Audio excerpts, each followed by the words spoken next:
evening, Graham Rawlins with our Friday edition of News Geelong. Empowering TAC clients by sharing stories and information shows that the arts play an important role in the health and well-being of recovering individuals.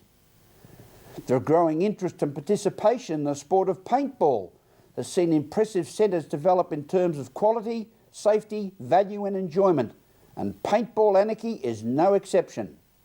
And later in the program, the Flying Hawk, Nathan Curry, will bring us the latest news from the pulsating world of Geelong sport, while the scintillating Sophie Miller will update us with the Geelong and Surf Coast weather expected over the next 6 days.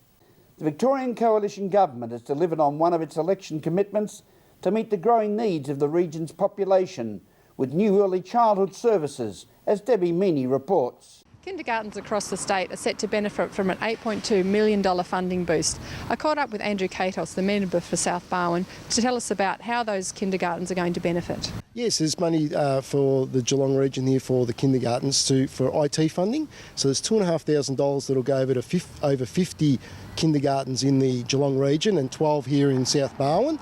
Community kindergarten, so there's $2,500 there to help upgrade their IT systems, which is fantastic. Oh, that's great. I mean, technology is the way to go these days, but also funding for other things as well? Yeah, there's in the state budget there's $15 million for capital works for kindergartens, and also there is $2.6 million for the 35 present kinders that are doing 15 hour of early learning to continue, and there's another $2.2 million for 23 additional 15-hour pilot projects to continue. That's statewide, obviously, not all here in Geelong. Excellent. And there's also help for low-income families and for kids that perhaps need a bit of extra help here at the kinders. Yeah, there's assistance in the budget for that, so we recognise that where people are in need of assistance on lower incomes, that they should be given that. If someone has obviously the capacity to fund, they don't need as much assistance as someone who's on lower income. Oh, it's great to see the politicians stepping up and helping out the young ones who will be, leaders in our future. Well, I know full well. I've had one of them's in kindergarten at the moment, out of the 4, and 2 are in primary school now. So I recognise it's really important to that benefit. If you can get to them the earlier you can get to them, as far as learning goes and steering them in the right direction, the better results you get at the end. In Geelong, this is Debbie Meaney for News Geelong. Thank you, Debbie. Picture This is an exhibition of inspiring works produced by people who have experienced road trauma. Meryl Friend reports. We're at the Geelong Gallery at the launch of the latest exhibition, Picture This 2011. It's been put on by the TAC, and these paintings have been done by some of the clients who've had road trauma to help them get over and express their emotions and feelings. It's on until September the 4th. This is an exhibition of paintings by our clients who've suffered significant road trauma, and it's an extension of the work we do with our clients to feed back to our staff the journeys that they are on and the pain and the inspiration that they get out of recovering and getting independence in their lives. And how long has this been running? This is the 3rd year, and we want to encourage everybody to come along. It's free. And there's a People's Choice Award, so please come and vote. Now, Christine, what was the story behind your painting?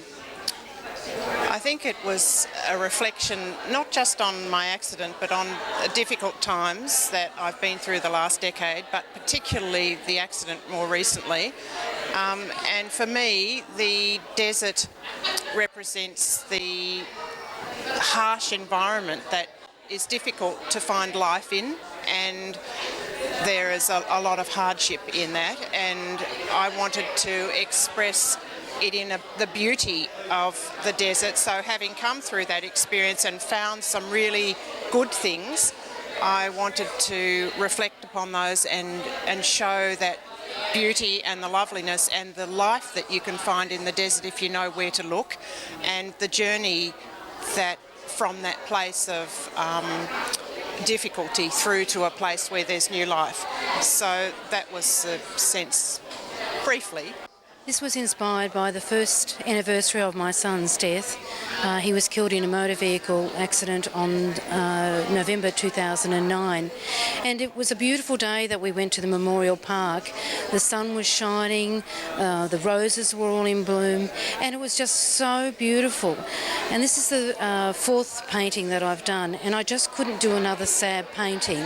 So I decided to be inspired by that beautiful day so that when we looked at it we could remember something wonderful about Ben in the first year of his death. And the black there represents the grief, because the third painting I did was entirely black, and that just brings the grief into this area here, a place to remember Ben, but also remember him in a wonderful place that he is at rest. He is resting in peace. Every single work arises from a poignant moment, a tragedy, or a tragedy that has overtaken a family member, and yet there's so many of them that are brightly coloured and positive. There are certainly some graphic and very disturbing images, all of it heartfelt and arising from remarkable circumstances, but a very poignant exhibition, as you say. From the Geelong Gallery, Meryl Friend, News Geelong. Thank you, Meryl. The community's vision and values for its environment has been an ongoing driving force around our beautiful coastline, as Debbie Meaney reports. The Great Ocean Road Coast Committee, or GORC, has launched an environmental education program, and I spoke with Jane Rowlands from Great Ocean Road Coast Committee to tell us about what it is and how we can get involved. We've launched an environmental education program in response to some strong support from local schools.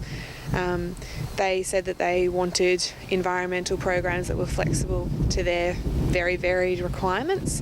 So we set up a program that teaches kids about coastal environments and how to protect them in a range of different ways.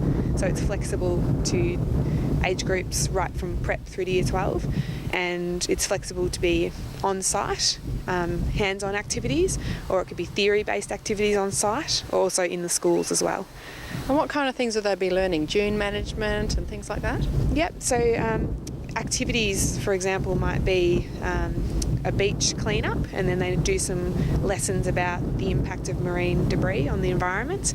They might do some sand dune rehabilitation and learn about sand dune ecosystems, everything to do with coastal conservation and land management. And is it just open to schools? No, it is open to groups of 10 or more.